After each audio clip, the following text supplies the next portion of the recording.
हाँ तो नमस्कार दोस्तों, स्वागत है आप लोग का आज फिर से एक नए वीडियो में। आज हम आपको बताने वाले हैं जो बिहार बोर्ड मैट्रिक एग्जाम 2025 में होने वाला है, उसमें सब्जेक्ट मैथ से कितना क्वेश्चन पूछता है।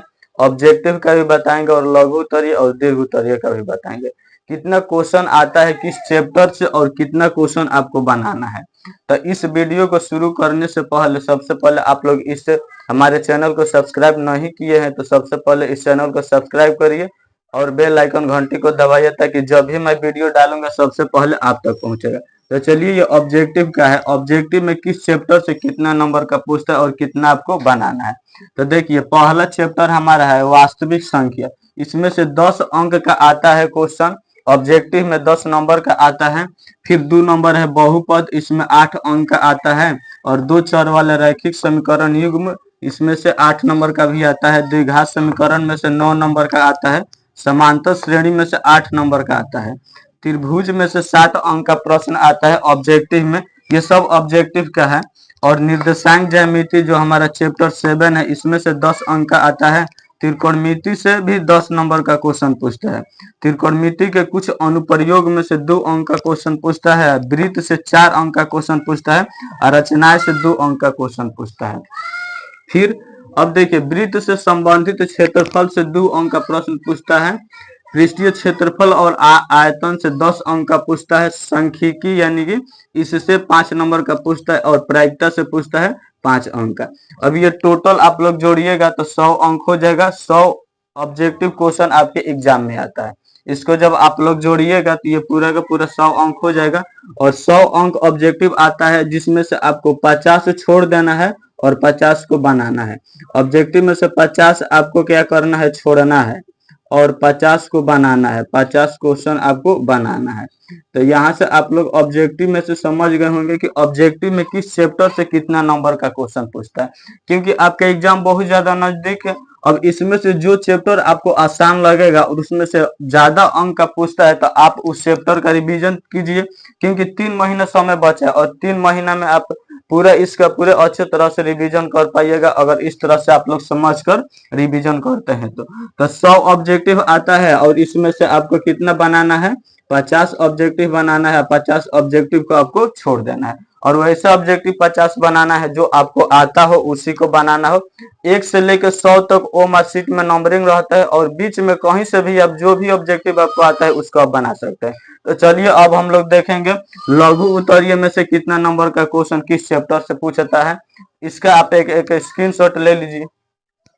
ऑब्जेक्टिव वाला आप लोग समझ गए होंगे कि किस चैप्टर से कितना नंबर का ऑब्जेक्टिव आता है। 100 ऑब्जेक्टिव आता है, जिसमें से 50 ऑब्जेक्टिव आपको बनाना होता है।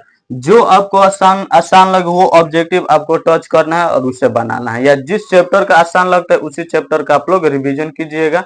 अब देखिए, दीर्घ ये जो है ये वाला लघु उत्तरीय प्रश्न है, यानी कि 2 अंक वाला है। 2 अंक वाला में आपको 30 क्वेश्चन आता है। कितना क्वेश्चन आता है, 30 क्वेश्चन आता है और इसमें से आपको 15 क्वेश्चन को बनाना है, 15 को छोड़ देना है। 15 क्वेश्चन आप इसे छोड़ दीजिएगा। इसमें से जो आपको भारी लगेगा उस क्वेश्चन को छोड़ दीजिएगा। अब 15 क्वेश्चन जो आपको आसान लगेगा, आसान जो क्वेश्चन लगेगा उसे आपको क्या करना है, बनाना है।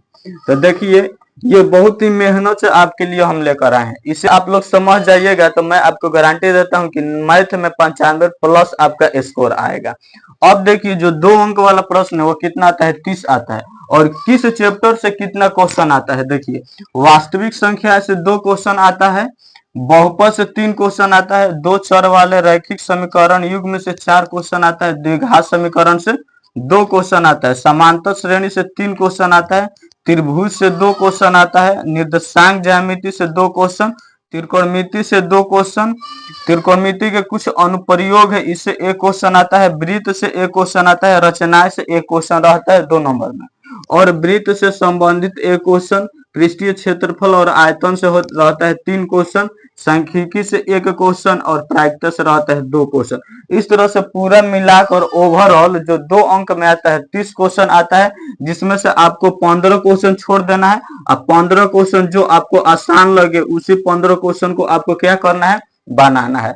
अब देख लीजिए कि इसमें से कौन सा चैप्टर ऐसा है जो आपका मजबूत है जिसे आप लोग बना पाइएगा, उसी चैप्टर को रिवीजन कीजिए और उसी चैप्टर में से पूछेगा तो बना दीजिएगा।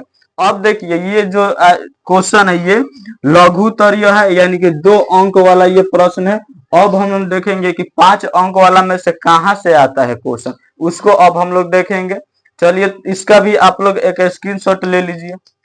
अब देखिए दीर्घ उत्तरीय प्रश्न आपका आता है 8 प्रश्न आता है, 8 क्वेश्चन आता है, जिसमें से 4 को आपको छोड़ देना है और 4 को क्या करना है, बनाना है। 4 क्वेश्चन जो भी आपको आसान लगे उसको बना देना है, 4 को छोड़ देना है। अब कहां से ही आता है 8 क्वेश्चन, त्रिकोणमिति से आता है, ट्रिग्नोमेट्री से एक क्वेश्चन आता है जो 5 अंक का रहता है। आलेख खींचने के लिए एक क्वेश्चन आता है, यह भी 5 अंक का रहता है।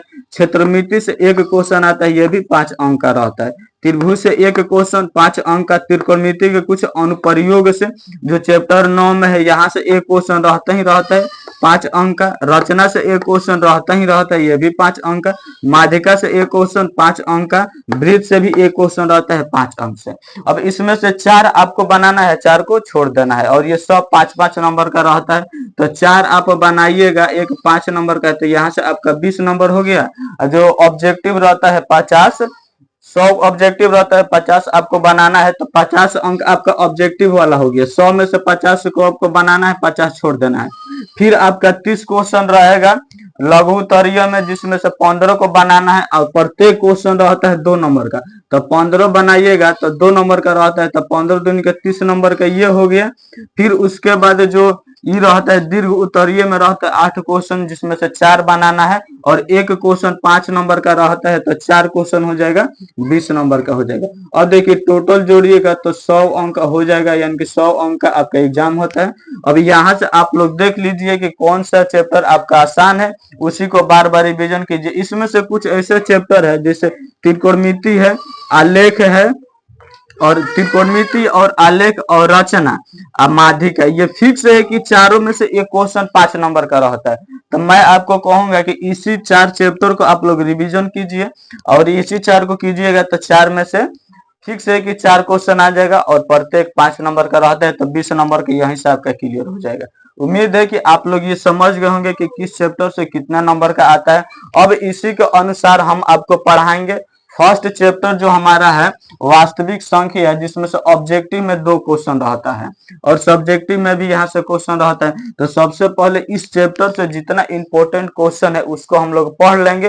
फिर इसके बाद जो अगला चैप्टर है, यानी कि चैप्टर वाइज हम आपको पूरा रिवीजन कराएंगे।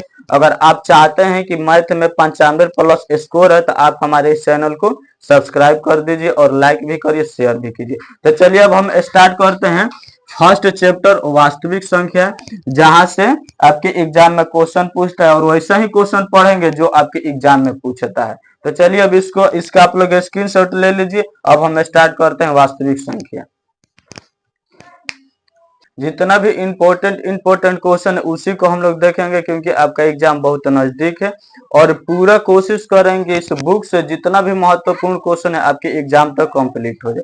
हर सब्जेक्ट का आज हम मैथ का बताने वाला है, अगले दिन साइंस का, उसके बाद सोशल साइंस, उसके बाद हिंदी, उसके बाद संस्कृत, उसके बाद इंग्लिश का हम लोग जानेंगे। तो देखिए ये है वास्तविक संख्या में से क्वेश्चन, और ये बोल रहा है कि संख्याएं 135 और 225 का एचसीएफ ज्ञात कीजिए।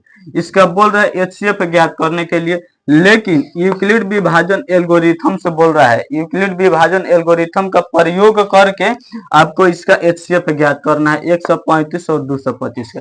तो सबसे पहले यूक्लिड विभाजन एल्गोरिथम का कुछ बेसिक कॉन्सेप्ट समझ लीजिए। जैसे मान लीजिए यहाँ हम कुछ संख्या लिखते हैं, यहाँ लिखते हैं हम 47 लिखते हैं, और इस 47 में हम भाग देंगे 7 से। तो इस 47 जो है हमारा, इसको हम लोग क्या कहते हैं, तो इसे हम लोग कहते हैं भाज्य। इसे कहते हैं हम लोग भाज्य। और जो 7 से हम इसमें भाग देंगे इसको हम लोग कहते हैं भाजक। इसे क्या कहते हैं, भाजक कहते हैं। अब इसमें जब हम भाग लगाएंगे तो देखिए 7 7 छके 42, 6 मत में जाएगा। अब कितना मत में जा रहा है, 6 मत में, और कितना आ रहा है 42। तो 7 में से 2 जाएगा तो 5, और 4 में से 4 ये कट जाएगा, तो कितना बचा है 5। तो जो भाग हम लोग दिए हैं 6 मत में, इसको हम लोग कहते हैं भागफल। इसे हम लोग क्या कहते हैं, भागफल। जो हमारा ये बच्चा है इसे आप लोग तो जानते ही होंगे, बचपन में आप लोग जब भाग बना रहे होंगे तो इसे हम लोग कहते हैं शेषफल। इसे क्या कहते हैं हम लोग? शेषफल कहते हैं। यानी कि जिसमें हम लोग भाग करेंगे उसे हम लोग कहते हैं भाज्य, और जिससे भाग करते हैं उसे हम लोग कहते हैं भाजक। जितना मूर्त में कटता है उसे हम लोग कहते हैं भागफल, और जो बचता है उसे हम लोग कहते हैं शेषफल। तो जितना बचता है हमारा उसे हम लोग कहते हैं शेषफल। अब देखिए, जो हमारा भाज्य है इसे हम लोग ए से सूचित करते हैं, और जो भाजक है उसे हम लोग बी से सूचित करते हैं। जो भागफल आता है उसे क्यू से सूचित करते हैं, और शेषफल यानी कि रिमाइंडर को हम लोग आर से सूचित करते हैं। तो अब देखिए, इस भाज्य को हम लोग अगर लिख सकते हैं, इतना भाज्य बराबर हम लोग लिख सकते हैं भाज्य बराबर भाजक गुणे भागफल, भाजक गुणे भागफल प्लस शेषफल। अब देखिए, जो हमारा भाज्य है इसे हम लोग ए से सूचित करते हैं, और जो भाजक है इसे बी से, और भागफल को क्यू से, और प्लस शेषफल को आर से। तो हमारा ए बराबर बी क्यू प्लस आर आ गया। यानी कि देखिए, अब इस 47 को अगर हमें लियाना होगा, 47 को, तो 47 है हमारा भाज्य, तो भाज्य हो गया। भाजक कितना है? 7 है, अगुणा भागफल 6 है, प्लस शेषफल 5 है। तो देखिए, 7 छक 42 प्लस 5 कितना हो गया? 47 हो गया। यानी कि जो हमारा 47 है उसके बराबर में, यानी कि भाज्य के बराबर में हो रहा है भाजक गुणे भागफल प्लस शेषफल। यानी कि ए बराबर होगा बी क्यू, यानी कि बी गुणे क्यू प्लस आर। तो यही हमारा क्या है? यूक्लिड विभाजन एल्गोरिथम है। इसी को हम लोग कहते हैं यूक्लिड विभाजन एल्गोरिथम। यूक्लिड विभाजन एल्गोरिथम इसी को कहते हैं, और इसी का प्रयोग कर कर हमें इसका एचसीएफ ज्ञात करना है, यानी कि इस क्वेश्चन में हमें एचसीएफ ज्ञात करना है। तो देखिए, जो हमारा सूत्र क्या है, सूत्र यहां से हो गया ए बराबर बी क्यू प्लस आर। तो सूत्र हमारा हो जाएगा ए बराबर, सबसे पहले आप लोग क्या कीजिए, यहाँ मान लीजिए, कुछ मान लीजिए कि जो हमारा 135 है इसे आप लोग मान लीजिए 135 को। देखिए, जो छोटा वाला है उसे आप लोग हमेशा बी मानिएगा, और जो बड़ा वाला है उसे ए क्या मानिएगा? ए मानिएगा। क्योंकि बड़ा वाले में ना छोटा वाले से हम लोग भाग करेंगे, तो जो बड़ा अंक रहेगा इसमें उसको आप लोग ए मान लेना है। यानी कि ए मान लीजिए 225 और बी मान लीजिए 135। अब यहाँ से आपका एक सूत्र हो जाएगा। सूत्र क्या हो जाएगा? ए बराबर बी क्यू, ए बराबर क्या हो जाएगा? बी क्यू प्लस आर हो जाएगा। तो अब देखिए, ए का तो मान है कितना है? ए का मान 225 है, बराबर बी का मान है 135, लेकिन क्यू का मान नहीं है। तो क्यू का मान कहां से निकल कर आएगा? इस तरह से भाग करिए, यानी कि ए में बी से भाग करिए। ए में आप लोग बी से भाग करिए। ए कितना है? 225 है, तो इसमें आप लोग बी से भाग करिए, यानी कि 135 से भाग करिए। तो एक मर्त में जाएगा, 135 हो गया। 5 5 घटेगा तो 0 हो जाएगा। अब देखिए, 2 में से 3 नहीं घटेगा तो इससे 1 लेगा, तो 12 में से 3 जाएगा तो होगा कितना हो जाएगा? 9 हो जाएगा। यानी कि 225 में से 135 जाएगा तो कितना होगा? 90 होगा। एक एक है तो ये कट जाएगा। अब जो हमारा यहाँ से देखिए, इसको हम लोग कहते हैं शेषफल, इसको कहते हैं भागफल, इसे हम लोग कहते हैं भाज्य, इसे कहते हैं भाजक। तो देखिए, जो भाज्य है 225, भाजक है 135, और शेषफल भागफल कितना है? 1 है, और प्लस शेषफल कितना है? 90 है। तो इसमें इसे गुणा कीजिए और इसे जोड़िएगा तो 225 आ जाएगा। जब तक नहीं कटाइएगा तब तक कटाना है जब तक 0 नहीं आ जाए। तब इस 90 में आपको 135 से भाग करना है। सॉरी, अब आपको इस 135 में इस 90 से भाग करना है, तो ये भी एक मर्त में जाएगा। अब इसको घटाइए, तो देखिए 5 में से 0 जाएगा तो 5, और 13 में से 9 जाएगा तो ये हो जाएगा 4। अब यहाँ से आप लोग देखिए, अब यहाँ से जो भाजक है वो कितना हो गया? 90 हो गया। अब भाज्य कितना है? 135, यानी कि भाज्य 135, अब भाजक है 90, अब भागफल कितना है? 1 है, प्लस शेषफल कितना है? 45 है। फिर आपको आगे जाना है, इस 45 से आपको इस 90 में भाग करना है, तब ये कितना मर्त में चला जाएगा? 2 मर्त में, यानी कि 45 दूना का 90। अब देखिए, पूरा पूरा कट गया। अब यहाँ से आपको क्या करना है? जो भाजक है कितना है? 45, अब भाज्य है 90, तो भाज्य यहाँ 90 हो जाएगा। अब भाजक कितना हो जाएगा? 45, कितना मत में कटा है, 2 मत में, तो रिमाइंडर कितना आ गया है 0। जब तक रिमाइंडर 0 नहीं आएगा तब तक आपको काटाना है, और जब 0 आ जाएगा तो यही हमारा क्या हो जाएगा आंसर। तो इसके साथ आपको इसको भी उतारना है, ये दोनों हमारा क्या है, इस सॉल्व है, यानी कि आंसर है। यहाँ हमारा आंसर निकल गया है। अब देखिए, अगर आप लोग इस क्वेश्चन को समझ गए हैं तो आप इसका एक स्क्रीनशॉट ले लीजिए। अब इसके आगे हम कल आपको बताएंगे।